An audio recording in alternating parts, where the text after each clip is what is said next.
जय हिंद, वंदे मातरम। मैं सुबूही खान राष्ट्र जागरण अभियान की एक और वीडियो लेकर आपके सामने उपस्थित हूँ।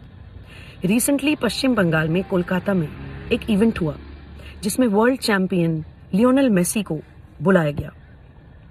वहां पर जनता से जो प्रॉमिस किया गया था, मेसी को मिलना या मेसी को देखना या मेसी के साथ कुछ मोमेंट स्पेंड करना, वो जब जनता को नहीं मिला और वो मेसी को दूर से ही देख पाए, तो वहां पर जनता ने आक्रोश में तोड़फोड़ करी, पब्लिक प्रॉपर्टी को आग लगाई और बोतलें फेंकी और बहुत ज्यादा अराजकता, केओस वहां पर फैल गया। इतना ही नहीं, पश्चिम बंगाल की मुख्यमंत्री ममता बनर्जी जी को ट्वीट कर सॉरी मेसी कह के उस बात की माफी मांगनी पड़ी।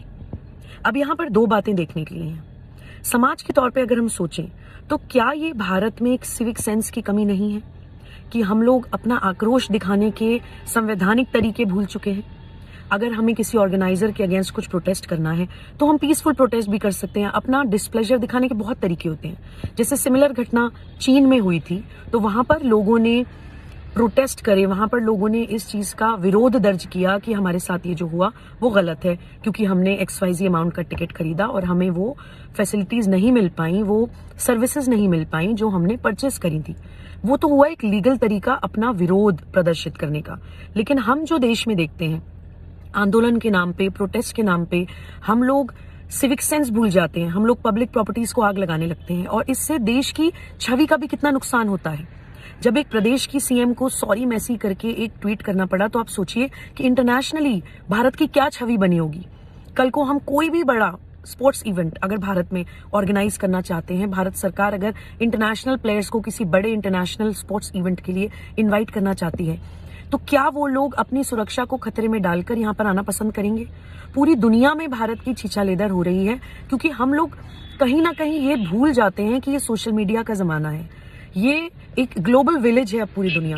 आप अगर पश्चिम बंगाल में, कोलकाता में बैठकर कुछ करेंगे तो उसकी फोटो, वीडियो, ग्राफिक्स पूरी दुनिया में सर्कुलेट करेंगी। भारत को लोग अनसेफ समझेंगे, भारत को लोग वायलेंट समझेंगे, भारत को लोग अग्रेसिव समझेंगे और उससे देश की छवि खराब होती है। और जैसे मैंने आपसे कहा कि यहाँ पर दो बातें देखने के लिए हैं। पहली बात तो हुई समाज की रिस्पॉन्सिबिलिटी, समाज की एक सिविक सेंस, समाज की एक सिविक ड्यूटी, जो कहीं ना कहीं हम लोग भूल गए हैं। एक उदाहरण तो अभी आपको मैंने बताया ही। दूसरा, आप देखिए ना, हम लोग सड़क पे कूड़ा कहीं भी फेंक देते हैं, हम लोग सड़क पे थूक कहीं भी देते हैं। Public transport, for example metro use करने में हम लोग अंदर से बाहर आने का लोगों की वेट नहीं करते हैं और धक्का मुक्की करके अंदर घुसते हैं। कई बार दुर्घटनाएं होती हैं, कई बार एक्सीडेंट्स हो जाते हैं। किसी भी देश में पब्लिक ट्रांसपोर्ट अगर आप यूज करते हैं तो उसका एक स्पेसिफिक तरीका होता है कि जो लोग अंदर हैं पहले वो बाहर आ जाएं और बाहर वाले लोग दोनों तरफ लाइन बना के खड़े हो जाएं। जब अंदर से वो मोड ऑफ ट्रांसपोर्ट खाली होगा तब बाहर वाले लोग एक एक करके अंदर जाएंगे। लेकिन हम लोग ये छोटी छोटी चीजें करना भूल गए हैं। मैं इसी साल जनवरी में इजराइल होकर आई। वहां पर मैंने देखा कि जब बॉम्ब के अलार्म्स बजते हैं, वहां पे हर जगह शेल्टर्स बने हुए हैं, बॉम्ब शेल्टर्स बने हैं, क्योंकि इजराइल चारों तरफ से बहुत सारी लड़ाइयों से, बहुत सारे देशों से जूझ रहा है, तो वहां पे वॉर्स, बॉम्ब ब्लास्ट आए दिन होते रहते हैं। तो वहां पे जब बॉम्ब की भी अलार्म होता है पूरे शहर में कि अब बॉम्ब फूटने वाला है, किसी देश ने कोई मिसाइल छोड़ दिया है, वो गिरने वाला है, तो इवन बॉम्ब शेल्टर्स में जाने के लिए लोग लाइन बनाते हैं, ह्यूमन चेन बनाते हैं, एक दूसरे की मदद करते हैं। Even in the face of death they have that civic sense, they have that care, they have that responsibility towards each other कि हम सबको मिलकर बचना है। कहीं ना कहीं हमारे देशवासियों में वो चीज लैकिंग है। और राजनेताओं का तो कहना ही क्या।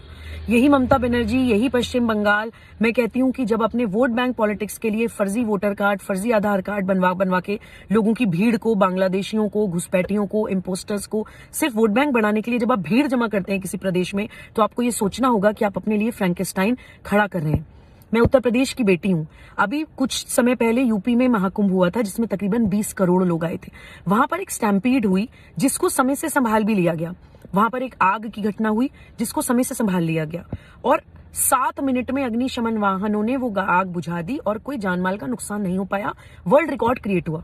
उसके बावजूद भी लोगों ने राजनीति करने के लिए, हमारे चीफ मिनिस्टर को बदनाम करने के लिए एक नैरेटिव गढ़ा कि उत्तर प्रदेश में क्या हो रहा है। मतलब 20 करोड़ पॉपुलेशन, और आप पश्चिम बंगाल में देखिए कि एक स्टेडियम की चंद हजार की भीड़ को आप काबू नहीं कर पाए। ये किस तरह की व्यवस्थाएं हैं?